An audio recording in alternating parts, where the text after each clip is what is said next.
Hello, कैसे हैं महारथियों। उम्मीद करता हूँ कि आप सभी अच्छे होंगे और आपकी जो प्रिपरेशन जो है वो बहुत अच्छी आपकी चल रही होगी। तो हम लोग जो रीजनिंग में पढ़ रहे हैं, रीजनिंग में हम लोग अल्फा न्यूमेरिक सीरीज चैप्टर को हम लोग पढ़ रहे हैं। और अल्फा न्यूमेरिक सीरीज में मैं बात करूँ तो हमने करीब 1 से लेके 7 टाइप्स के क्वेश्चन को हमने डिस्कस कर लिया है। जिसमें लेक्चर 1 में हमने, अगर मैं बात करूँ तो आपने लेक्चर 1 में हमने आपका फंडामेंटल्स को डिस्कस किया था, साथ ही साथ एक आपके लेटर सीरीज के एक क्वेश्चन को डिस्कस किया था, जिसकी पहली वीडियोस आपका नंबर 1 जो वीडियो अल्फा न्यूमेरिक सीरीज का मैंने बनाया था वो सारा बेसिक्स को बनाया था। तो अब तक आपने उस चैप्टर को या उस वीडियो को नहीं देखा है तो जब जरूर जाकर पहले उस बेसिक वाले वीडियोस को देख लीजिए। फिर उसके बाद मैंने दूसरे वाले वीडियो में digit series, alpha numeric series और अल्फा सिंबल सीरीज का एक दूसरे वाले पार्ट में मैंने अल्फा न्यूमेरिक सीरीज में पढ़ाया। तीसरे वाले में मैंने वर्ड सीरीज पढ़ाया, नंबर सीरीज पढ़ाया और सारे मिसलेनियस के क्वेश्चन को करा दिया। तो वैसे तो ये चैप्टर देखा जाए तो तीसरे पार्ट में ही ये चैप्टर जो है वो ऑलमोस्ट या एक तरीके से मैंने कवर कर दिया है। लेकिन आज की इस वीडियो बनाने का ये मेरा मकसद ये था। वैसे तो आज जो मैं पढ़ाने जा रहा हूँ आप लोग रिजल्टेंट बेस्ड सीरीज और स्टेप बेस्ड सीरीज को मैंने ऐड किया है। वैसे अगर मैं बात करूँ एएफओ एग्ज़ाम के रिलेटेड, यानी कि एग्रीकल्चर फील्ड ऑफिसर एग्ज़ाम से रिलेटेड, तो ये दोनों सीरीज से आपको क्वेश्चन देखने को नहीं मिलेगा। पहले मैं बोल दे रहा हूँ कि ये जो आज का ये वीडियो है, ये जी इसने जो बेसिकली जो मैं आज पढ़ा रहा हूँ 8 और 9 रिजल्टेंट बेस्ड सीरीज और स्टेप बेस्ड सीरीज, ये आपके एएफओ के एग्जामिनेशन में ये जो है इससे क्वेश्चन आपको देखने को नहीं मिलेंगे। लेकिन मेरे पढ़ाने का उद्देश्य ये था कि जैसे कि मैं ये अल्फा न्यूमेरिक पूरा सीरीज जब पढ़ा रहा हूँ, ये अल्फा न्यूमेरिक सीरीज पढ़ा रहा हूँ, तो मैंने ये सोचा कि ये जो पूरी क्लास है ये मैं फंडामेंटल से पढ़ा रहा हूँ, यानी कि बेसिक से क्लास को पढ़ा रहा हूँ। तो बेसिक से पढ़ा रहा हूँ तो मैं सोचा कि अल्फा न्यूमेरिक सीरीज में ये जो 2 बच गए सीरीज है इनको भी कवर कर दूंगा। तो मान लीजिए जो बच्चे अदर बैंकिंग के लिए भी प्रिपरेशन कर रहे होंगे, जैसे कि आपका आईबीपीएस आरआरबी पीओ हो गया, आईबीपीएस पीओ हो गया, आरआरबी पीओ हो गया, आरआरबी क्लर्क्स हो गया, जितना अदर और बैंकिंग के जो एग्जामिनेशन है उसमें जो ये अल्फा न्यूमेरिक सीरीज से इन दोनों पार्ट से आपको क्वेश्चन देखने को मिलते हैं। तो एएफओ में नहीं पूछेगा, लेकिन अदर बैंकिंग एग्जामिनेशन में ये टाइप्स जो है ये इंपॉर्टेंट है और इससे आपको क्वेश्चन देखने को मिलता है आपके मेंस में। प्री में नहीं, प्री में आपको क्वेश्चन देखने को सिर्फ और सिर्फ एक 7 तक के पार्ट में ही देखने को मिलेगा, लेकिन मेंस की जब परीक्षाएं आप देते हैं तो उसमें आपको इन दोनों सीरीज से आपको देखने को क्वेश्चन, अल्फा न्यूमेरिक सीरीज से अगर क्वेश्चन पूछेगा तो रिजल्टेंट बेस्ड सीरीज और स्टेप बेस्ड सीरीज से पूछेगा। लेकिन आप एएफओ में क्वेश्चन यहाँ से नहीं बनेगा। लेकिन फिर भी जब ये चैप्टर पढ़ा रहे हैं तो इस चैप्टर के जितने टाइप्स हैं उसको मैंने आपको कवर करने के लिए पहले ही बोला हुआ है, क्योंकि ये बेसिक क्लास है तो मैं इस दोनों ही सीरीज के क्वेश्चन को भी बनाऊंगा। तो आप चाहे तो इसको स्किप भी कर सकते हैं, लेकिन आप अगर देखते हैं तो ये आपके लिए बहुत बढ़िया बात है, बढ़िया चीज़ है कि आप अल्फा न्यूमेरिक सीरीज को कम्प्लीटली खत्म कर देंगे। एकदम ऐसा नहीं होगा कि कोई भी एक सीरीज आप छोड़े होंगे, एकदम कम्प्लीटली खत्म कर चुके होंगे। तो चलिए बिना देरी के स्टार्ट करते हैं आज का ये लेक्चर। लेक्चर यह है कि यूं ही नहीं जीतता कछुआ खरगोश से, उसकी चाल धीमी थी पर लगातार थी। समझिए, बहुत ऐसे बच्चे होते हैं ना जो कि अभी आप उनको बोलिएगा ना कि बाबू आपका एग्जाम जो है वो दिसंबर में है, ठीक है, दिसंबर 31 को आपका एग्जाम है, अभी से पढ़ना स्टार्ट करो, तो कहेंगे बे एग्जाम से 2 महीना पहले हम पढ़ न लेंगे, एग्जाम से 1 महीना पहले हम देख न लेंगे। वो 2 महीना, 1 महीना, 15 दिन, 10 दिन, 5 दिन करते करते आप जो है वो आप कभी नहीं पढ़ पाते हो। तो जो बच्चे सीरियस कैंडिडेट होते हैं, जो वाकई एएफओ को लेके एकदम सीरियस होंगे, वो अभी से प्रिपरेशन कर रहे होंगे। और जितने बच्चे हमारे साथ जुड़े हैं ये सारे सीरियस कैंडिडेट हैं। अब इनके जो कुछ फ्रेंड्स होंगे अभी से प्रिपरेशन कर रहे हो, तो ऐसा अपने आप को कभी डिमोटिवेट मत करना कि मैं अभी से प्रिपरेशन कर रहा हूँ, एग्जाम तो मेरा दिसंबर में है। ये याद रखिए कि जो धीरे धीरे एक एक स्टेप्स जो चढ़ता है ना, वही जाकर अंत में मंजिल तक पहुंचता है। ठीक है, तो कोशिश हमेशा जो ये करनी है, एकदम कछुए की चाल से चले, एकदम एक एक कॉन्सेप्ट्स को पढ़ते हुए चले, एक एक चीज को देखते हुए चले और सीखते हुए चले और कंप्लीटली उस चैप्टर को कंप्लीट करते हुए आगे की तरफ बढ़ें। तभी जाकर हम एक दिन जो है वो बैंकिंग के एग्जामिनेशंस को हम लोग क्या करेंगे, उसका बैंकिंग के एग्जामिनेशन को हम लोग फोड़ सकते हैं। ठीक है, तो चलिए बिना देरी के हम लोग स्टार्ट करते हैं और देखते हैं ये 2 सीरीज जो है इनसे क्वेश्चन कैसे बनते हैं, कैसे क्वेश्चन को बनाया जाता है, कैसे इस क्वेश्चन का अप्रोच होता है और क्यों ये मैंने बोला कि ये आपके एग्जामिनेशन में नहीं पूछेंगे, ये भी मैं आपको बताऊंगा। चलिए, ये पैटर्न का जो सीरीज है, और ये जो आप देख रहे हैं पहला क्वेश्चन देखने में कितना बड़ा लग रहा है। अगर आपने अल्फा न्यूमेरिक सीरीज के इससे पहले के क्वेश्चन देखे होंगे तो एक सीरीज दी होती थी, उससे एक क्वेश्चन दिया होता था, पूछ लेता था कि इससे पहले सक्सीडिंग में सिंबल होना चाहिए, प्रीसीडिंग में नंबर होना चाहिए, या फिर इसके लेफ्ट के राइट में कौन है, राइट के लेफ्ट में कौन है। ऐसे क्वेश्चन आपको देखने को मिलते थे कब, प्रीवियस के वीडियोस में। लेकिन ये वीडियो या इस पार्ट में हम लोग जो है जो रिजल्टेंट बेस्ड सीरीज और स्टेप बेस्ड सीरीज में क्वेश्चन आपको बड़े बल्कि देखने को मिलते हैं। अब ये बल्कि क्यों देखने को मिलते हैं? क्योंकि इसमें कुछ इंस्ट्रक्शंस दिए जाते हैं, उन इंस्ट्रक्शंस का इस्तेमाल करके आपको इन क्वेश्चंस को बनाना है। ठीक है, तो ये जो पहला वाला क्वेश्चन है, इसमें देखिए यहाँ पर एक वर्ड आपको दिख रहा होगा कि क्वेश्चन कह रहा है कि there are two row given and find out the resultant of the particular row be needed to follow the following steps. यहाँ पर एक बात हो गई रिजल्टेंट की, तो रिजल्टेंट का बात आ गई। तो ये जो सीरीज है ना, ये रिजल्टेंट बेस्ड सीरीज है। क्या है? रिजल्टेंट बेस्ड सीरीज है। ठीक है, तो अब रिजल्टेंट बेस्ड सीरीज को बनाने के लिए कैसे बनाएंगे? तो ये आपको जो होता है ना, ये आपको कुछ इधर आपके क्या बोलते हैं, सजेशन दिए होते हैं। सजेशन बोल लीजिए, कुछ इंस्ट्रक्शंस बोल लीजिए, ये सारे 5 जो इंस्ट्रक्शंस आपको इधर दिए होते हैं। और इसके साथ ही आपको एक क्वेश्चन दिया होता है, जो आप देख रहे होंगे, जो आपके राइट हैंड में जो आपका ब्लैक कलर में है, जो कि क्वेश्चन लिखा हुआ है यहाँ पर। ये कह रहा है कि find the sum of the resultant of the 2 row, यानी कि 2 रो का रिजल्टेंट जो होगा उसको आपको फाइंड आउट करना है कि 2 रो का आपका रिजल्टेंट क्या होगा। समझे?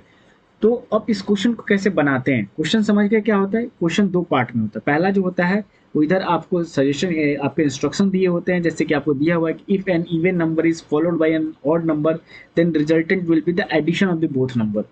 तो ऐसा करके आपको 5 इंस्ट्रक्शंस दिए गए हैं, और उसके आधार पर आपसे जो है वो क्वेश्चन आपको देखने को, यहाँ पर एक क्वेश्चन आपको दे दिया है, और इसके आधार पर आपको क्वेश्चन को बनाना है।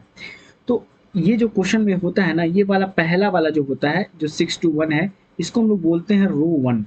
क्या इसको बोलते हैं? रो 1।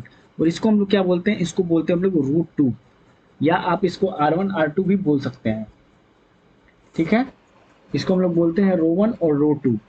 अब आपको पहले क्या करना है आपका, अब इस तरीके के क्वेश्चन को आप बनाएंगे कैसे? पहले आपको क्या करना है कि रो 1 के 2 एलिमेंट, ये जो आपके 2 एलिमेंट जो दिख रहे हैं, इनको आपको बड़े ध्यान से देखना है। पहला आपको काम क्या करना है कि इन 2 एलिमेंट्स को ध्यान से देखना है, और आपको देखना है कि पहला वाला जो एलिमेंट है वो कैसा नंबर है, कौन सा नंबर है।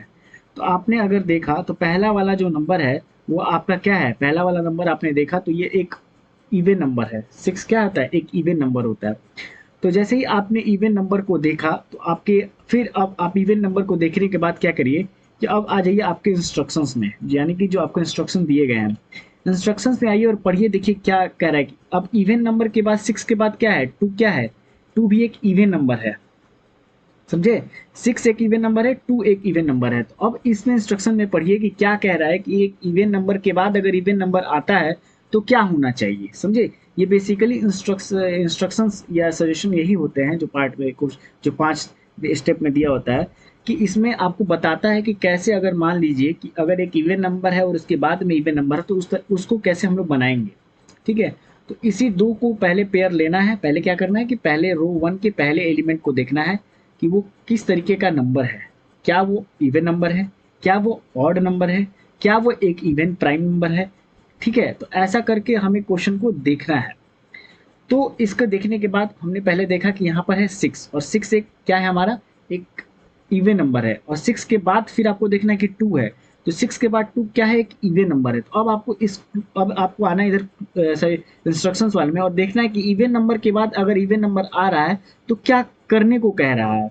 तो आपने जैसे ही आप, अब इसमें से आपको खोजना है कि कौन क्या कह रहा है कि इवन नंबर के बाद अगर इवन नंबर आता है तो क्या करना चाहिए। तो आपने 5वां नंबर देखा तो कह रहा है कि एक इवन नंबर के बाद फॉलोड, समझ गए होंगे अब तक, आपको दिमाग में बैठ गया होगा कि फॉलोड मीन्स होता है बाद में।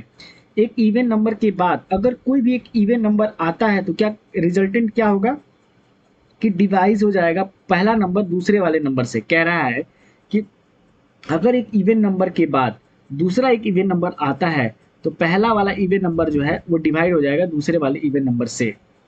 ठीक है, तो चलिए अब देखिए, अब तब आप डिवाइड करेंगे तो आपका आंसर क्या, अब कैसे, अब अगर आपने इंस्ट्रक्शंस को पढ़ लिया, अब इंस्ट्रक्शन को पढ़ने के बाद आपको क्या करना है, अब आपको करना ये है कि 6 को 2 से डिवाइड कर देना है। तो 6 को 2 से डिवाइड करेंगे तो क्या आ जाएगा, 3 आ जाएगा।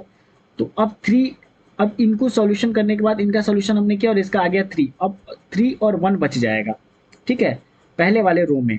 अब 3 आपका देखिए कैसा नंबर है, 3 आपका एक ऑड नंबर है, ऑड नंबर के बाद 1 एक कैसा नंबर है, ये भी ऑड नंबर है। लेकिन लेकिन 1 जो है ना, ये एक परफेक्ट स्क्वायर भी है। 1 का स्क्वायर आप करते हैं तो क्या होता है, 1 ही होता है ना, तो एक परफेक्ट स्क्वायर भी है। क्योंकि आपको पहले इंस्ट्रक्शंस को पढ़ लेना है कि इंस्ट्रक्शंस में क्या ऑड के बाद एक ऑड नंबर, क्या वो परफेक्ट स्क्वायर की बात करिए। तो आप अगर इंस्ट्रक्शन में ऑप्शन नंबर 2 को अगर आप पढ़ते हैं, तो 2 को अगर आप पढ़ते हैं तो देखिए 2 नंबर क्या कह रहा है कि एक ऑड नंबर के बाद एक परफेक्ट स्क्वायर अगर आता है, then resultant will be the difference होता है। इनके बीच क्या हो जाता है, इनके बीच जो होता है वो आपका डिफरेंस हो जाता है, स्क्वायर ऑफ द नंबर का और ऑड नंबर का। तो इनके बीच जो भी मतलब परफेक्ट स्क्वायर, वन एक क्या है, परफेक्ट स्क्वायर है। वन के बाद अगर आप कहेंगे सर, ये तो सर आपने कह दिया कि वन एक परफेक्ट स्क्वायर, लेकिन वन भी तो एक हमारा ऑड नंबर है। तो इसके लिए भी जो अगर आप बात करें तो इंस्ट्रक्शन नंबर 3 को आप पढ़िए क्या कह रहा है। 3 नंबर को कह रहा है कि if an odd number is followed by another odd number but not a perfect square, लेकिन यहाँ पर जो भी ऑड नंबर होगा वो परफेक्ट स्क्वायर नहीं होना चाहिए, लेकिन वन हमारा क्या है, एक परफेक्ट स्क्वायर है। तो ये वाले इंस्ट्रक्शन को हम लोग ध्यान में नहीं देंगे, यानी कि तीसरे वाले के हिसाब से हम लोग काम नहीं करेंगे। हम लोग किसके वाले से काम करेंगे, हम लोग जो है वो दूसरे वाले से काम करेंगे। तो दूसरा वाला कह रहा है कि माइनस होना चाहिए। तब आप क्या करिएगा इसमें कि 3 माइनस 1 करिएगा, आपका क्या हो जाएगा, 2 हो जाएगा। यानी कि पहले वाले रो का रिजल्टेंट कितना हो गया, 2 हो गया। रिजल्टेंट मीन्स क्या, उसको पहले वाले रो को सॉल्व करने के बाद आपका क्या लास्ट में बच रहा है, वही आपका रिजल्टेंट होता है। ठीक है, तो अब आप लिख लीजिए कि रो 1 का पहला वाला रिजल्टेंट क्या है, 2 है। अब वैसे ही आपको रूट 2 को सॉल्व करना है। रूट 2 का आपको फिर वही करना है कि पहले दो वाले नंबर को देखना है, पहला दो में से पहले वाले आपको देखना है। अब रूल लगाने के मतलब ये इंस्ट्रक्शंस को लगाने के लिए, तो पहला वाला आपने देखा कि पहला वाला 4 क्या है, इवन नंबर है, और 11 क्या है, एक ऑड नंबर है। ठीक है, तो एक आप वैसे ही आप चलिए आइए सीधे इंस्ट्रक्शन नंबर 1 को पढ़िए कि एक इवन नंबर के बाद एक ऑड नंबर रहता है, तो रिजल्टेंट क्या होना चाहिए, वो दोनों आपस में ऐड हो जाते हैं। ये कह रहा है ना पहला वाला, तो इससे क्या हो जाएगा, 4 प्लस 11 आप आपस में ऐड कर देंगे तो 15 हो जाएगा। अब आपके साथ क्या बच गया, 15 के बाद क्या हो गया, 2 बचेगा। ठीक है, जब आप 4 और 11 को आपने सॉल्व कर दिया तो 15 हो गया, और 15 के बाद इन दोनों को सॉल्व करने के बाद ये 2 बचा ना, तो अब 2 लिखिए। 15 कैसा नंबर है आपका, एक ऑड नंबर है। ठीक है, एक 15 जो है ऑड नंबर है, और 2 कैसा नंबर है, एक इवन नंबर है। ठीक है, तो ऑड नंबर के बाद एक इवन नंबर आता है तो क्या होता है, जरा इस चीज को देखते हैं। अब देखिए, odd number is followed by perfect square, क्या 2 एक परफेक्ट स्क्वायर है, नहीं। Odd number is followed by odd number, तो ऑड तो है ही नहीं 2। लेकिन अगर चौथा आपने इंस्ट्रक्शन को पढ़ा तो कह रहा है कि odd number is followed by an even number but not a perfect square, perfect square भी नहीं है, परफेक्ट नंबर भी नहीं है 2। सर ये परफेक्ट नंबर ही परफेक्ट स्क्वायर होगा, ठीक है ना। Then resultant comes by multiplying them, तो इनको अगर आप जो रिजल्ट आएगा इनको आपस में अगर आप मल्टीप्लाई कर देते हैं तो रूट 2 का जो है वो आपको रिजल्ट निकल के आ जाएगा। तो 15 इंटू 2 करा तो हमारे पास रिजल्ट क्या आ जाएगा, 30 आ जाएगा। तो हमारे पास रिजल्ट अब हमारे पास आ चुका है, यानी कि R1 का जो रिजल्ट था वो 2 था, R2 का जो रिजल्ट है वो आपका क्या है, 30 है। अब आपसे क्वेश्चन क्या पूछा है कि व्हाट इज द सम, सम मतलब क्या होता है, सम मीन्स होता है एडिशन, समझ रहे हैं ना। सम मीन्स क्या होता है, आपका एडिशन होता है। तो इन दोनों को अगर आपस में ऐड कर देंगे तो 30 प्लस 2 कितना हो जाएगा, 32। तो इन दोनों का रिजल्टेंट को आपस में ऐड करने के बाद जो आपका आंसर होगा वो आपका 32 होगा, यानी कि ऑप्शन नंबर बी जो होगा इस क्वेश्चन का सही आंसर होगा। देखिए गाइज, ये बहुत ही कंफ्यूजिंग है, मैं मानता हूँ कि स्टार्टिंग में बच्चों को बहुत ज़्यादा कंफ्यूजिंग अभी आपको लग रहा होगा कि 6 2 1 कैसे सॉल्व कर रहे हैं। लेकिन आप वीडियो को एक बार फिर से अगर आप सोल्यूशन को अगर आप देखेंगे कि किस तरीके से मैंने कैसे बनाया है इस क्वेश्चन को, तो आपको ये भी जो है सीरीज जो है रिजल्टेंट बेस्ड सीरीज को आप आसानी से सीख सकते हैं। ये याद रखिए कि रिजल्टेंट बेस्ड सीरीज और जो आपका स्टेप बेस्ड सीरीज में सबसे आसान जो होता है ना वो रिजल्टेंट बेस्ड सीरीज होता है। बस आपको अप्रोच आपको पता होना चाहिए कि कैसे इस क्वेश्चन को बनाना है। मैंने आपको बता दिया, एक बार फिर से मैं आपके साथ रिपीट कर दूं कि जब भी अगर ऐसा क्वेश्चन दिया रहे तो आप इंस्ट्रक्शंस को पढ़ लीजिए। ठीक है, इंस्ट्रक्शंस को पढ़ लीजिए, इस क्वेश्चन के इंस्ट्रक्शन को कैसे बनाने हैं। ठीक है, और क्वेश्चन को पढ़िए। क्वेश्चन में आप R1 R2 यानी कि पहला वाला जो होता है वो रो 1 होता है, सेकेंड वाला आपका R2 होता है, और रो वन के स्टार्टिंग के दो एलिमेंट को आपको देखना है, जिसमें कि इसमें दिया हुआ था 6 और 2। अब आपको इस 6 और 2 में से पहले वाले को देखना है। पहला वाला अगर इवन नंबर है तो अब उस पहले वाले नंबर के हिसाब से उस रो को सॉल्व करेंगे। फिर वैसे ही सेकंड वाले रो के हिसाब से पहले वाले नंबर को, इन दोनों को आपस में सॉल्व करने के बाद जो नंबर आएगा उसके बाद फिर टू वाले दूसरे वाले नंबर को रखकर एक सीरीज में उसको सॉल्व करके लास्ट में जो है एक रिजल्ट को फाइंड आउट करेंगे। और फिर इस रिजल्ट को आने के बाद जैसा क्वेश्चन कह रहा होगा, अगर सम निकालने की बात हो रही होगी तो सम निकालेंगे, और अगर हमारे पास डिफरेंस निकालने की बात हो रही होगी तो हम इस क्वेश्चन में डिफरेंस को निकाल देंगे। ठीक है, तो उम्मीद करता हूँ कि आपको ये जो है क्वेश्चन समझ में आया होगा और इजीली आप इस क्वेश्चन को बना सकते हैं। ऐसे क्वेश्चन को आप इजीली आसानी से बना सकते हैं।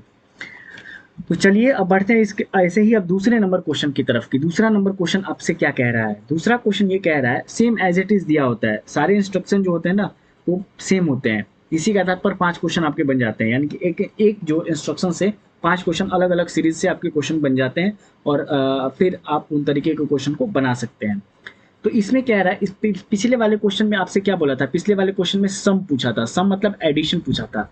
लेकिन इस वाले क्वेश्चन में क्या कह रहा है? इस वाले क्वेश्चन में कह रहा है कि फाइंड द डिफरेंस दोनों के बीच, दोनों के रिजल्टेंट में, समझे, दोनों के रिजल्टेंट में इनका डिफरेंस क्या है। ठीक है, क्वेश्चन यही पूछा है हमसे कि इन दोनों का जो रो है, इन दोनों के रो के रिजल्टेंट में आपस में डिफरेंस क्या है। सॉरी, आई थिंक क्या हो रहा है ये। ठीक है, इन दोनों के R1 R2 के बीच में जो है वो आपका रिजल्टेंट क्या है। तो ये क्वेश्चन आपसे पूछा है। तो इस तरीके के क्वेश्चन को आप कैसे बनाएंगे, जरा इस चीज को हम लोग देखते हैं।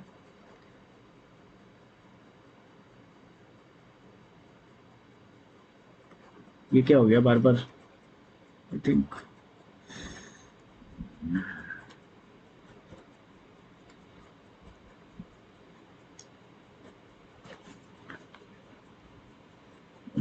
एक minute, just wait minute guys, इसको फिर से शेयर करते हैं।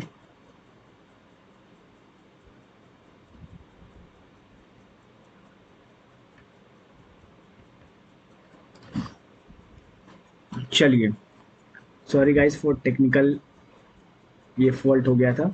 तो इसमें क्वेश्चन ये कह रहा है कि find the difference between the resultant of the first row and the second row, यानी कि आपको पहले क्या करना है कि रो 1 और रो 2 के बीच जो है वो डिफरेंस क्या है, इसको आपको बताना है। तो फिर आपको सेम वैसे ही जाना है कि R1 में आपको क्या करना है कि इन दो एलिमेंट्स को पहले देखना है। इन दो एलिमेंट्स में आपको पहला आइडेंटिफाई करना है कि पहला वाला जो नंबर है वो कैसा नंबर है, वो ऑड नंबर है, इवन नंबर है, क्या है। तो 2 3 जो है वो आपका कैसा नंबर होता है? ऑड नंबर होता है। ऑड नंबर के बाद क्या है? ऑड नंबर है। तो ऑड नंबर के बाद अगर ऑड नंबर आता है तो आपको आपको क्या देखना है? इंस्ट्रक्शन में जाके देखना है कि ऑड नंबर के बाद ऑड वाले के लिए क्वेश्चन में इंस्ट्रक्शन क्या कह रहा है।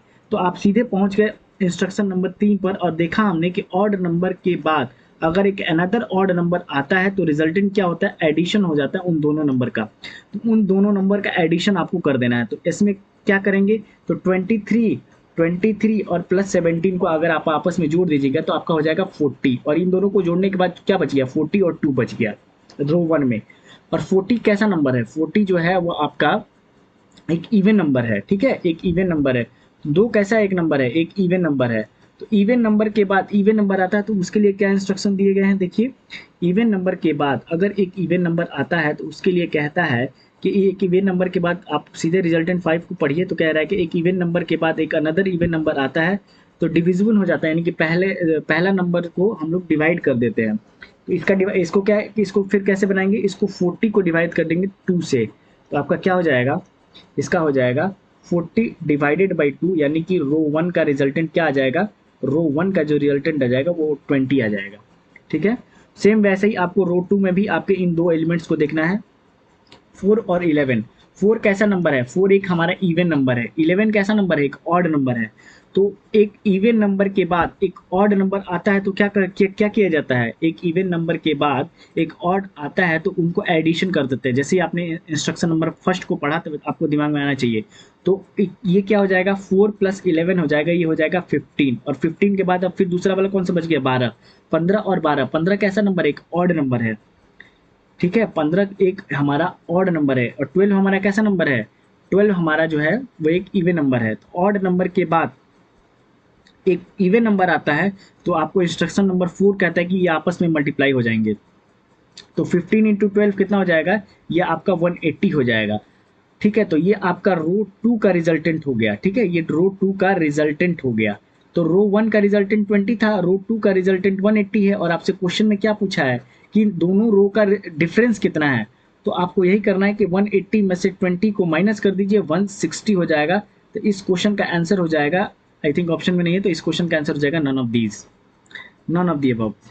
ठीक है, तो इस तरीके से आप क्वेश्चन को बना सकते हैं। सारे आपको क्या करने हैं, आपको सारे स्टेप्स जो दिए गए हैं, ये स्टेप्स और इंस्ट्रक्शंस जो दिए गए हैं, उन सारे स्टेप्स को पढ़ना है, इंस्ट्रक्शंस को पढ़ना है, और उसके आधार पर R1 और R2 में अप्लाई करना है, और जैसा फिर क्वेश्चन कह रहा है रिजल्टेंट को निकालने के बाद वैसे इस क्वेश्चन को बना देना है।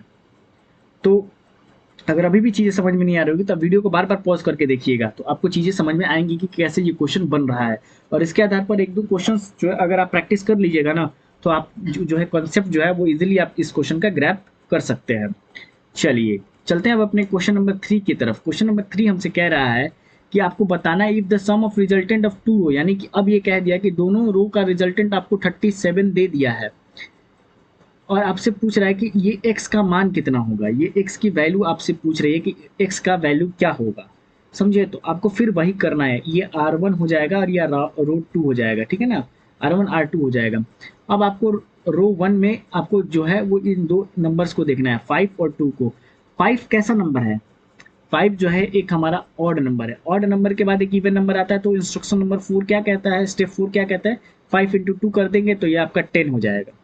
10 कैसा नंबर है, 10 एक हमारा इवन नंबर है, और 5 कैसा नंबर है, ये एक हमारा ऑड नंबर है। तो इवन नंबर के बाद अगर ऑड नंबर आता है तो क्या करते हैं, इनको ऐड कर देते हैं। तो 10 आया था ना, और 10 के बाद 5 है, तो 10 और 5 ऐड हो जाएगा, तो ये हो जाएगा आपका 15। ठीक है, तो पहले वाले का जो है वो आपका कितना हो जाएगा, पहले वाले का जो सम आ गया वो कितना आ गया, 15 आ गया। तो अब बताइए, तो दूसरे वाले का सम कितना होगा, तो दूसरे वाले का सम 37 माइनस 15 कर देंगे, तो 7 माइनस 5 2 हो जाएगा, और 3 माइनस 1 2 हो जाएगा। यानी कि सेकेंड वाले का जो सम होना जो होगा, वो रिजल्टेंट की जो वैल्यू होगी वो आपकी 22 होगी। अब आपको इसको दिमाग में रख लेना है कि 22 है। अब आप रो 2 को सॉल्व करिए, तो रो 2 में जो पहला एलिमेंट आपने देखा, तो पहला एलिमेंट क्या है, 8 है। 8 कैसा नंबर है, एक इवन नंबर है, इवन नंबर। और 3 कैसा नंबर है, 3 कैसा नंबर है, ऑड नंबर है। तो इवन नंबर के बाद अगर ऑड नंबर आता है तो ये आपस में क्या होता है, ये ऐड हो जाएंगे। क्या हो जाएंगे, ऐड हो जाएंगे। तो 8 प्लस 3 कितना हो जाएगा, 8 प्लस 3 आपका 11 हो जाएगा। अब 11 के बाद x बचेगा। ठीक है, और ये कह रहा है कि इनका रिजल्टेंट क्या है, 22 है। तो अब आपको यहाँ पर क्या करना है, अब इसके आधार पर आपको देखना है, ऑप्शन को देखना है कि ऑप्शन अब हमारे पास क्या क्या कह रहा है, कि ऑप्शन में हमारे पास क्या क्या ऑप्शन दिया गया है, जिसको कि यहाँ पर ऐसा कुछ करेंगे तो हमारा रिजल्टेंट जो है वो 22 हो जाएगा। ठीक है, तो 11 हमारा कैसा नंबर है, ऑड नंबर है। ठीक है, हमारे पास ऑप्शन में कैसे नंबर दिए गए हैं, 7 एक हमारा ऑड नंबर है, 13 ऑड नंबर है, 3 ऑड नंबर है, 15 ऑड नंबर है, 11 ऑड नंबर है। तो अब ऑड के बाद ऑड होगा ना, यही होगा ना, ऑड के बाद हमारे पास ऑप्शन में भी ऑड ही ना आना, ऑड ही दिया है, और इसी में से कोई एक आंसर है, नॉन ऑफ द अबव तो है ही नहीं। तो ऑड नंबर के बाद देखिए कि ऑड नंबर के लिए हमारे पास कितने इंस्ट्रक्शन है, तो ऑड नंबर के बाद हमारे पास इंस्ट्रक्शन हमारे 3 हैं। कि ऑड नंबर के पास एक परफेक्ट स्क्वायर आता है, तो ये बताइए क्या परफेक्ट स्क्वायर 7 3 7 13 3 15 11 में कोई परफेक्ट स्क्वायर है, नहीं है। तो ये हमारा इंस्ट्रक्शन जो 2 है उससे हम नहीं बना सकते हैं। आप इंस्ट्रक्शन नंबर 3 पढ़िए, ऑड नंबर के बाद एक ऑड नंबर आता है तो आपस में ऐड हो जाते हैं। ठीक है, एक हमारे लिए काम का है। ठीक है, तो ऑड नंबर के बाद एक ऑड नंबर आता है तो आपस में ऐड हो जाएंगे। तो ये बताइए 11 को अगर ये ऑप्शन हम 7 को अगर सही माने तो क्या 11 प्लस 7 मिलके 22 होता है, नहीं होगा। ठीक है, तो 11 प्लस 13 क्या 22 होगा, नहीं होगा। ये आपका कितना चला जाएगा, ये आपका चला जाएगा 24 चला जाएगा, ये 24 यानी कि 2 से 22 से बढ़ जाएगा। क्या 11 प्लस 3 हमारा, क्या 11 प्लस 3 हमारा 22 होगा, नहीं होगा। क्या 11 प्लस 15 आपका होगा, नहीं होगा, क्योंकि 11 प्लस 15 मिलके कितना हो जाएगा 26। लेकिन जैसे ही आपने 11 प्लस 11 कर दिया आपका रिजल्टेंट 22 आ जाएगा, तो ये जो x का मान हो जाएगा वो आपका 11 हो जाएगा, और इस क्वेश्चन का आंसर हो जाएगा 11। ठीक है, तो इस तरीके जैसे ही अगर आप ऐसे सिनेरियो में बनाते हैं तो आपको सीधे आपको क्या करना है कि सीधे ऑप्शन पे चला जाना है कि ऑप्शन अब हमारे पास कैसे कैसे ऑप्शन में हमारे पास नंबर्स हैं, और यही अगर आपके पास नन ऑफ द अबव होता तो फिर अब आपको क्या करना होता कि अब आपको ऐसे नंबर को बैठाना होता।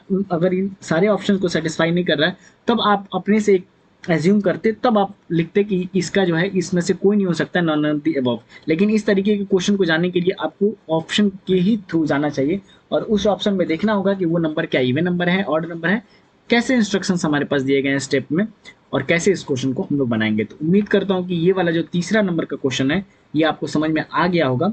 नहीं समझ में आया होगा वीडियो को फिर से रिवाइंड करिएगा, आपके पास ऑप्शन होता है वीडियो को वापस जाके देखने का, आप वीडियो को जरूर जाइएगा वापस और देखिएगा, आपको चीज़ें समझ में आएंगी। मैं मानता हूँ कि ये जो है वो आपको एक बार में नहीं समझ में आएगा, जब आप खुद से भी प्रैक्टिस करिएगा। पीपीटी मैं आपको ग्रुप में प्रोवाइड करा दूंगा, पीपीटी आप सारा जो ये चैप्टर खत्म भी हो गया तो इस जैसे ही चैप्टर खत्म होगा मैं ग्रुप्स में आपको पीपीटी दे दूंगा, आप अपने से खुद से भी प्रैक्टिस क्वेश्चन को कर सकते हैं।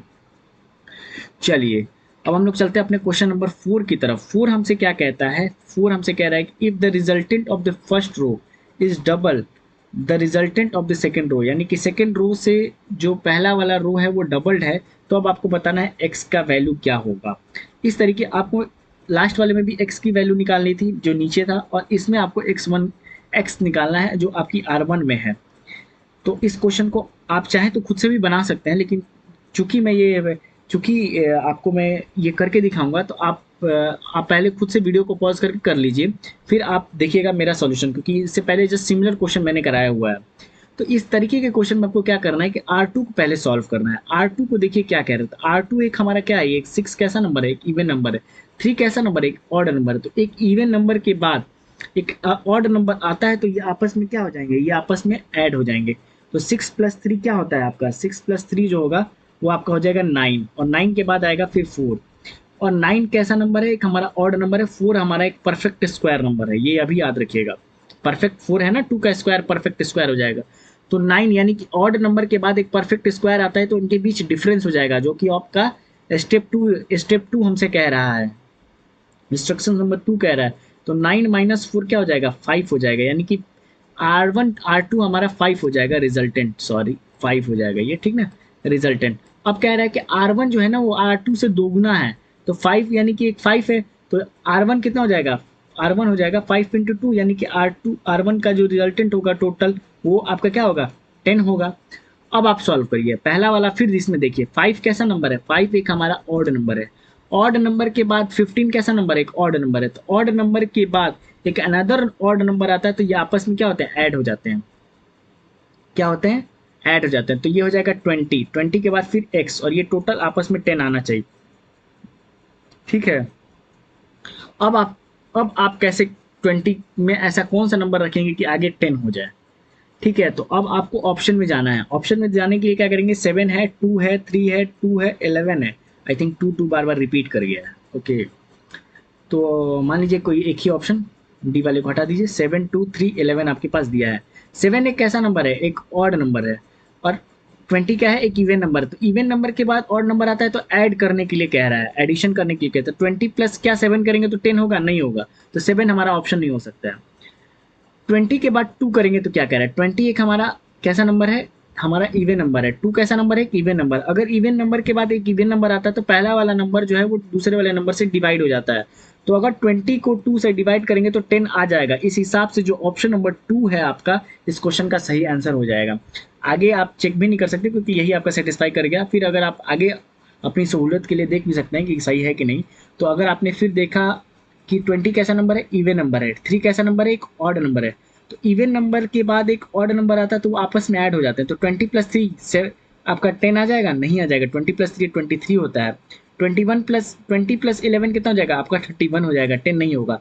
तो आपका ऑप्शन नंबर बी जो होगा इस क्वेश्चन का सही आंसर होगा। तो उम्मीद करता हूँ कि आपको चीज़ें समझ में आ गई होंगी कैसे इस क्वेश्चन को बनाना है। 4 क्वेश्चन हमने बना दिया अब तक, और चारों क्वेश्चन को मैंने आपको एक एक करके बना के दिखाया है। तो जब आप खुद से भी अगर और क्वेश्चन को जब आप रिजल्टेंट वेट के क्वेश्चन को बनाइएगा तो आपको चीज़ें समझ में आएंगी। चलिए क्वेश्चन नंबर 5 आपसे क्या कह रहा है, 5 आपसे जो कह रहा है कि find the difference between the resultant of the first and the second row. पहले और सेकंड रो का रिजल्टेंट का आपको डिफरेंस बताना है। देखिए same as it is, I think मैंने ये क्वेश्चन आपको सेकंड नंबर पे कराया था। सॉरी ये सम पे पूछा था, अच्छा यहाँ पे दूसरा पूछा है, ठीक है। तो ये आपके लिए मैं छोड़ता हूँ, ये आप मैं अब मैं 4 क्वेश्चन कराने के बाद मैं भरोसा रखता हूँ कि ये जो क्वेश्चन है आप इसको क्वेश्चन को बना लीजिएगा। क्वेश्चन में आपको R1 R2 का डिफरेंस बताना है, तो आप मुझे कमेंट करके जरूर बताइएगा। HW आपके लिए मैं छोड़े जा रहा हूँ कि आपको बताना है कि R1 और R2 का डिफरेंस जो है वो क्या होगा पहले रो और सेकेंड रो का। चलिए, तो ये जो जो था 5 क्वेश्चन जो था ना, ये सारे आपके सामने, ये 5 क्वेश्चन जो थे ये आपके रिजल्टेंट बेस्ड सीरीज के क्वेश्चन थे, ठीक है।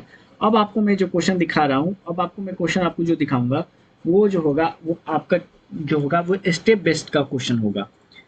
चलिए, तो ये जो क्वेश्चन आपके सामने अब आपके स्क्रीन पे जो दिख रहा है, ये जो है ये आपका कैसा क्वेश्चन है, ये स्टेप बेस्ड सीरीज का क्वेश्चन है।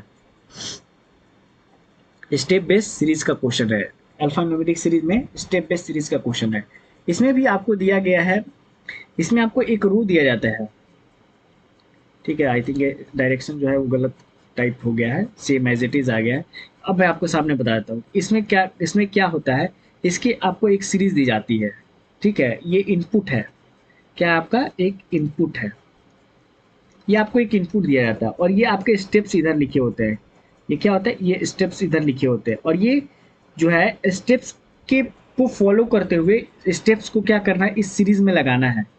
जो आपका इनपुट दिया है इस सीरीज में लगाना है। जैसे जैसे ये स्टेप 1 कह रहा है तो स्टेप 1 करेंगे इस सीरीज का, फिर स्टेप 2 करेंगे, फिर स्टेप 3 करेंगे। इस करने के बाद फिर आपको लास्ट वाला जो मिलेगा, लास्ट वाला यानी कि स्टेप 3 को कर लेने के बाद फिर आप क्वेश्चन को पढ़ेंगे और उस क्वेश्चन के हिसाब से जो आंसर देंगे, समझे। और ये भी आपको याद रखना है कि स्टेप यानी कि स्टेप जो 2 होगा वो स्टेप 1 के कंप्लीट होने के बाद ही स्टेप 2 को कर सकते हैं। ऐसा नहीं, उसमें क्या था, ये इसमें भी जो आपके ये 1 2 जो 3 4 लिखे थे ना, ये स्टेप्स ही थे जो आपके रिजल्टेंट वाले में थे, जिसको कि इंस्ट्रक्शन मैंने कहा। इंस्ट्रक्शन ये स्टेप में लिखे होते हैं, स्टेप 1 स्टेप 2 स्टेप 3, मैंने 1 2 3 कर दिया था। तो इसमें जो है वो आपका स्टेप 1 स्टेप 2 स्टेप 3 और स्टेप 2 जो होगा वो स्टेप 1 के कंप्लीट होने के बाद ही होगा। यानी कि जब आप स्टेप 1 को कर दीजिएगा तब आप स्टेप 2 को अप्लाई कर सकते हैं। वैसे ही स्टेप 3 को कब अप्लाई करेंगे, जब आप स्टेप 2 को अप्लाई कर सकते हैं। तो चलिए इस क्वेश्चन को बनाते हैं, समझ में आ गया होगा, मैं पूरी तरीके से आपको बता दिया क्वेश्चन को कि ये क्वेश्चन जो है वो कैसे बनाया जाता है।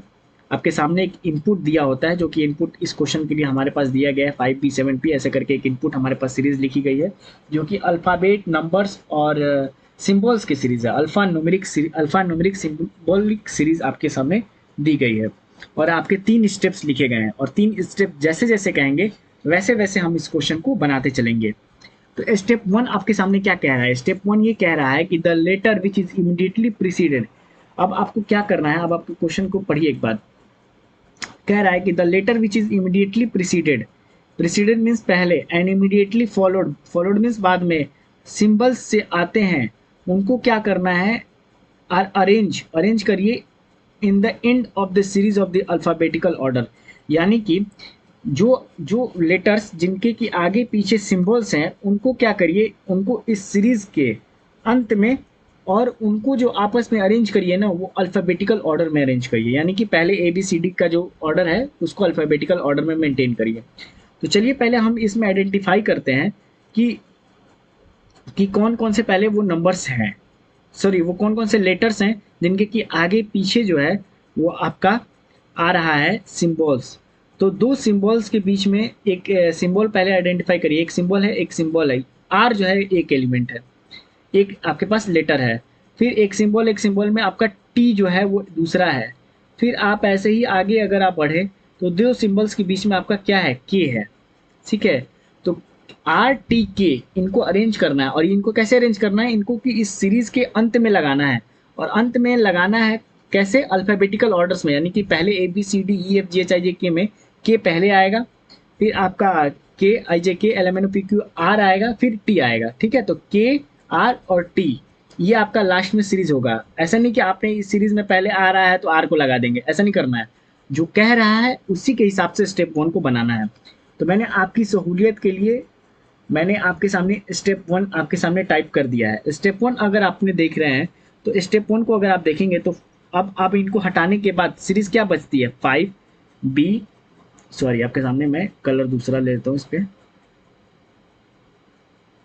अब आप अगर इस सीरीज को देखें तो आपके सामने 5 के बाद 5 B7P, अब R हट गया यहाँ से, तो जो बच गया अब उसको आप लिख लीजिएगा,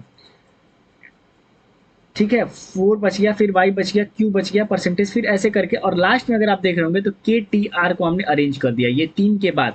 यही हमसे स्टेप 1 हमसे कह रहा था, स्टेप 1 डिमांड यही कर रहा था कि आपको क्या करना है कि जिन लेटर्स के आगे पीछे सिंबल्स हैं उनको आपको इस सीरीज के अंत में लगाना है, और उनको जो अरेंज करना है आपस में, वो अरेंज करना अल्फाबेटिकल ऑर्डर में। तो उसको हिसाब से K पहले आ गया, R उसके बाद आता है और T आता है। मैंने पहला स्टेप जो कह रहा था उसके हिसाब से कर दिया। अब स्टेप 2 क्या कह रहा है? स्टेप 2 कह रहा है कि द नंबर वैसे नंबर्स को आइडेंटिफाई करिए, the number which is immediately preceded by letters and immediately followed bye symbols. समझे? स्टेप 2 कह रहा है कि द नंबर, वैसे नंबर को कहिए जिनके कि पहले लेटर है और जिनके कि फॉलोड करते हैं क्या, सिंबल्स को। यानी कि लेटर नंबर सिंबल, यानी कि सिंबल से पहले अगर नंबर है और वो लेटर है तो उनको आप क्या करना है, 9 और एस के बीच में लिख दीजिए। 9 और एस के बीच में जो सीरीज है उसको आप लोग इंक्रीजिंग ऑर्डर में लिख दीजिए वो नंबर को। तो एक्चुअली हम देखते हैं कि स्टेप, अब जो स्टेप 2 अप्लाई होगा वो स्टेप 1 पे अप्लाई होगा, ना कि इनपुट पे अप्लाई होगा, ठीक है। तो अगर अब स्टेप 2 को अप्लाई करिएगा तो ऐसा कोई भी हमको नंबर दिख रहा है जिसके कि बाद में सिंबल है, नंबर के बाद लेटर है, नंबर के बाद लेटर है, नंबर के बाद लेटर है, नंबर के बाद लेटर है, नंबर के बाद लेटर है, नंबर के बाद लेटर है, तो कोई ऐसा हमें दिखा नहीं स्टेप 2 में ऐसा जो कह रहा था कि नंबर के बाद जिनके पास सिंबल होना चाहिए और उससे पहले आपका लेटर होना चाहिए। तो ऐसा कोई भी हमें नंबर नहीं दिखा जिनके की पहले लेटर है और जिनके की बाद में सिंबल्स है। तो स्टेप 1 का एज इट इज आपको स्टेप 2 में उतार देना है, ठीक है। तो ऐसा कोई चेंज नहीं करना था। अब स्टेप 3 आपसे क्या कह रहा है? स्टेप 3 ये कह रहा है कि the number which is immediately followed by letter, वैसे नंबर जिनके की बाद में लेटर है, आर, इनका आपस में पोजीशन जो है वो चेंज हो जाएगा, इनका पोजीशन जो है वो आपस में चेंज कर जाएंगे। तो आपको आइडेंटिफाई करना है कि वो कौन कौन से हैं पहले तो। और जो स्टेप 3 होगा वो आपका किस पे अप्लाई होगा? स्टेप 2 पे अप्लाई होगा। तो वैसे नंबर जिनके की बाद में लेटर है उनका आपस में पोजीशन बदल जाएगा। तो 5 और बी का पोजीशन यहाँ बदल जाएगा, 7 और पी का आपस में पोजीशन बदल जाएगा, 4 और वाई का आपस में पोजीशन बदल जाएगा। वैसे ही आपका 9 और एस का पोजीशन बदल जाएगा। तो इन सारे नंबर्स को पोजीशन के बदलने के बाद जो है वो आपका स्टेप 3 बनेगा। तो स्टेप 3 जो है वो आपका कुछ ऐसा बन के आएगा, जिसमें कि B5 P7 ऐसे करके आप अगर इन नंबर को अरेंज कर देंगे तो स्टेप 3 जो है वो आपके सामने बन के आ जाएगा। तो मैं अब ये कह सकता हूँ कि जो आपका तीनों स्टेप्स को अप्लाई करने के बाद आपके सामने तीनों स्टेप्स आपके आ गए हैं। अब इन तीनों स्टेप्स के आधार पर आपसे जो है वो आपको एक क्वेश्चन देखने को मिलता है। अब आपके सामने क्वेश्चन देखने को मिलेगा। तो इतना करने के बाद तब आपको क्वेश्चन पे जाना है। अगर आप थोड़ी सी भी गलती कर देते हैं स्टेप 1 लिखने में, स्टेप 2 लिखने में, तो आप क्वेश्चन को बना ही नहीं सकते हैं। तो इस तरीके को क्वेश्चन को जब भी बनाइएगा बड़े आराम से, बड़े ध्यान से, और जो को कह रहा है उसको सीधे सीधे अप्लाई करके, इसका कोई शॉर्ट ट्रिक नहीं है कि आपको क्या करना, जैसा वो कह रहा है उसको वैसा ही करना है आपको। समझे? तो अब आपसे क्वेश्चन ये कह रहा है कि पहला क्वेश्चन ये कह रहा है कि हाउ मेनी लेटर्स, कितने ऐसे लेटर हैं at are arrange at the end of the series, in step 1। Step 1 के आखिरी में कितने ऐसे लेटर्स हैं? तो स्टेप 1 में अगर आखिरी में आप जाएंगे तो जो आखिरी में KRT है ना, तो 3 लेटर हैं। तो इस क्वेश्चन का सही आंसर जो हो जाएगा वो आपका ऑप्शन नंबर बी हो जाएगा। देखिए, अगर आप स्टेप 1 में गलती कर दिए होते, अगर मान लीजिए यही आपने पहले R लिखा होता, K लिखा होता, T लिखा होता और आपने अल्फाबेटिकल ऑर्डर में नहीं किया होता तो होता तो 3 ही,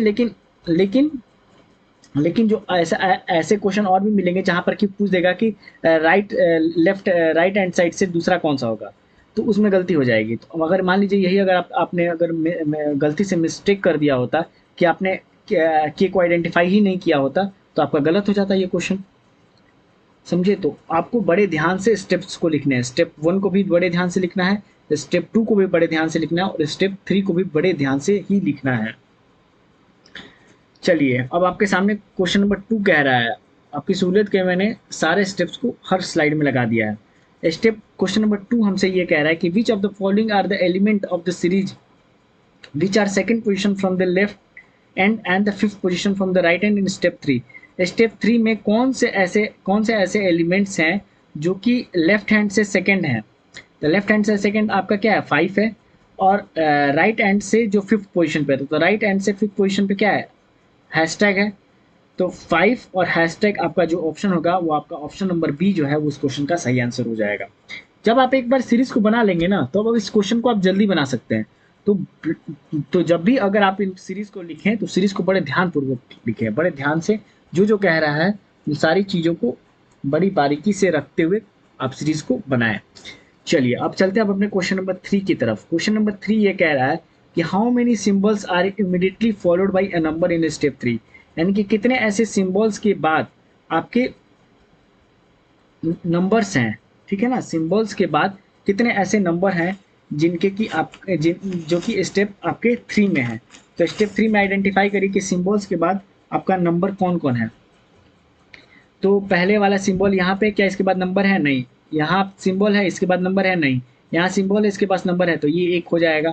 अब आप चलिए फिर कहीं और है, सिंबल है नंबर नहीं है, सिंबल है नंबर नहीं है, लेटर है सिंबल नहीं है, फिर तो इस क्वेश्चन का सही आंसर जो हो जाएगा वो आपका ए हो जाएगा। ऑप्शन नंबर 1 जो है इस क्वेश्चन का सही आंसर हो जाएगा। तो देखिए, तो आप अगर स्टेप लिख लेते हैं तो कितने आसानी से क्वेश्चन को आप बना सकते हैं, जैसा कहे वैसा आप क्वेश्चन को बना सकते हैं।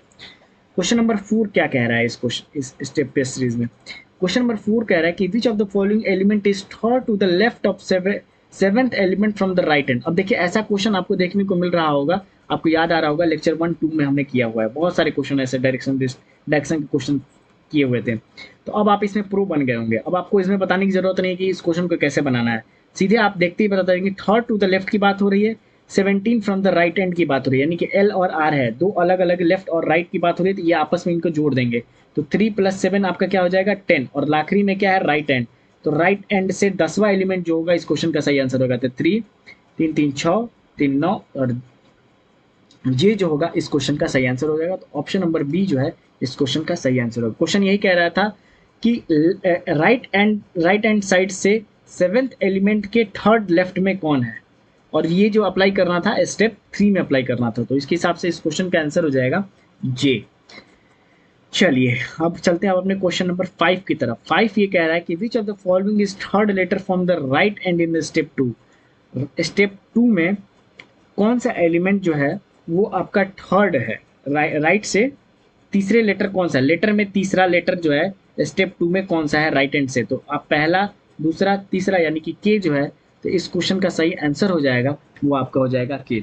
तो उम्मीद करता हूँ गाइस कि ये जो स्टेप बेस्ड सीरीज है ये आपको समझ में आया होगा। स्टेप बेस्ड सीरीज में स्टेप्स को ध्यान में रखकर आपको स्टेप्स को बनाने होते हैं, और फिर इसके हिसाब से आपको नीचे क्वेश्चन जिस तरीके से क्वेश्चन का है आप उन क्वेश्चन को बनाएं। लेकिन स्टेप्स को बनाने में स्टेप्स को जब भी आप लिखें बड़े ध्यानपूर्वक से लिखें, और वैसे ही आपका जो रिजल्टेंट में होता है, रिजल्टेंट के भी क्वेश्चन को हमने देखा कि रिजल्टेंट के क्वेश्चन को किस तरीके से बनाया जाता है, रिजल्टेंट के क्वेश्चन के लिए बनाने का क्या आपका अप्रोच होगा, और जैसे जैसा वो कह रहा है पहले आपको R1 R2 में R1 के पहले वाले एलिमेंट्स के हिसाब से क्वेश्चन को शुरू करना है। तो ये जो दोनों पैटर्न्स थे ये मैंने आज आपको पढ़ा दिया। वैसे ये एएफओ में नहीं आएंगे, मैंने स्टार्टिंग में ही आपको बताया था एएफओ में ऐसे क्वेश्चन देखने को नहीं मिलते हैं, लेकिन आप अपनी नॉलेज के लिए, क्योंकि इस चैप्टर को मैं फंडामेंटली पढ़ा रहा हूँ, बेसिक से पढ़ा रहा हूँ, तो सारे चीज़ों को मैं कवर करते हुए पढ़ा रहा हूँ, मैंने सोचा कि ये भी क्यों छोड़ूँ, ये भी आपको मैं बता देता हूँ।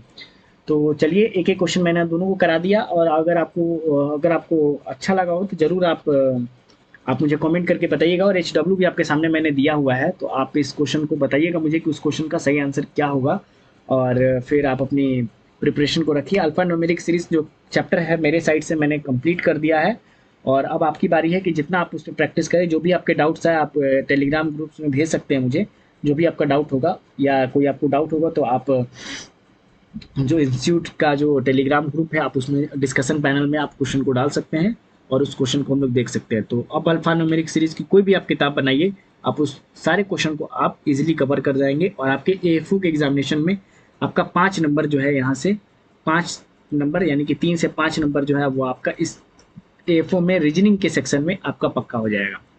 चलिए वीडियो को यहीं अंत करते हैं, और जो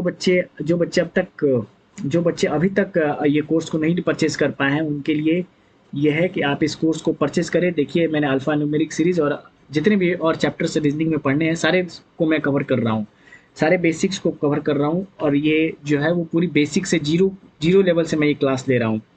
तो मैं उम्मीद करता हूँ कि आप इस बैच को परचेज़ करेंगे और अपनी जो प्रिपरेशन जो है वो प्रिपरेशन में को करेंगे और इस साल जो है एएफओ का एग्ज़ाम आप क्रैक करके रहेंगे। तब तक आप घर में आप सुरक्षित रहें, अब अपनी पढ़ाई को जारी रखें। मिलते हैं नेक्स्ट वीडियो में नेक्स्ट चैप्टर, नई चैप्टर के साथ, जो कि आपका होगा इनइक्वलिटी। चलिए।